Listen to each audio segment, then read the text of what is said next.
ఏళ్ల క్రితం blue film చూడాలంటే ప్రత్యేకించి సినిమా థియేటర్లు ఉండేవి. తర్వాత వీడియో క్యాసెట్లు రూపంలో అందుబాటులోకి రావడంతో వీసీపీ టీవీ ఉంటేనే వీటిని చూడడానికి వీలుండేది.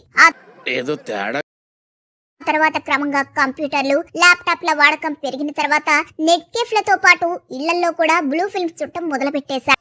బాగా వాడుతున్నావు కదా. కానీ స్మార్ట్ ఫోన్ వచ్చాక అరచేతుల్లో ఫోన్ సైట్లు అన్ని వచ్చినట్లయిపోయింది. సోషల్ మీడియా ప్లాట్ఫామ్స్ అన్ని కూడా చిన్న సైజు ఫోన్ సైట్లుగా మారిపోయాయి. వైరల్ కావడం కోసం ఏదైనా చేసేస్తున్నారు. ఇక అసలు వాళ్ళని ఇన్ఫ్లుయెన్సర్స్ అనాలా, సమాజాన్ని చెడగొడుతున్న చీడ పురుగులు అనాలో కూడా అర్థం కావడం లేదు. అసలు ఇదేంటో సరిగా చెప్పు.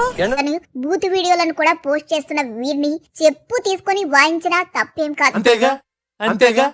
ఈ ఫోటోలో కనిపిస్తున్న వీళ్ళిద్దరూ లవర్స్. కలకత్తాలో ఉంటారు. సోఫిక్, సోనాలి ఇద్దరు మైనర్లే. అది కూడా మీకు తెలీదా? ఇద్దరు కలిసి చేసిన గలీజ్ వీడియోని ఇన్స్టాగ్రామ్ లో పెట్టారు.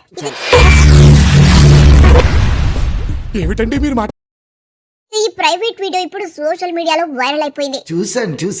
కేవలం వైరల్ అవ్వాలనే ఉద్దేశంతోనే వీళ్ళిద్దరూ చేసిన పనిని వారి తల్లిదండ్రులు చూస్తారన్న ఇంగిత జ్ఞానం కూడా లేకుండా నీ అమ్మ చెత్త నా కొడక, మీ అమ్మ నాని చూశారనుకో నా కొడక నీకు పిల్లను కూడా ఇవ్వరు.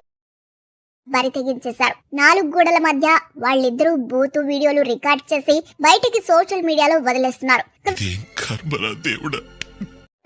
ఈ శృంగార వీడియోని కొన్ని లక్షల మంది షేర్ చేసుకున్నారు. ఇన్స్టాగ్రామ్ లో పోస్ట్ పెట్టింది. ఆ వీడియో నిజమే అని, కేవలం ఇద్దరి మధ్య ఫన్ కోసం తానే రికార్డ్ చేశానని ఒప్పేసుకుంది. బెడ్రూమ్, కార్ వీడియో లీక్ అయిన తర్వాత సోఫిక్ కూడా మీడియా ముందుకొచ్చాడు. దయచేసి మా వీడియో షేర్ చేయొద్దని, మమ్మల్ని బతకనివ్వండి అంటూ మరో డ్రామాని మొదలు పెట్టేశాడు.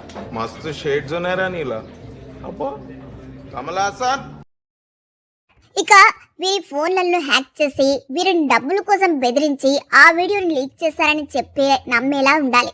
ఎవరురా నువ్వు? ఇంత టాలెంటెడ్ ఉన్నావు, సావపోయే ముందు కూడా గొల్లుమని నవ్వేలాగా జోకిస్తున్నావు. హాలిడే సీజన్ 1, 2, 3 అంటూ డిఫరెంట్ ప్లేసెస్ లో చేసిన గలీజ్ వీడియోని రికార్డ్ చేసి మరీ ఇన్స్టాగ్రామ్ లో పోస్ట్ చేశారు. అయిపోయింది, నాకు కథం, నాకు ఇష్టం లేదు. ఎందుకంటే మొత్తం అర్థమైపోయింది, ఈ ప్రపంచంలో ఏమీ లేదు. ఈ సోకాల్డ్ ఇన్ఫ్లుయెన్సర్ ని అడిగితే వారి నుంచి వచ్చే సమాధానం, మా పేరెంట్స్ కి లేని బాధ మీకేంటి, వారు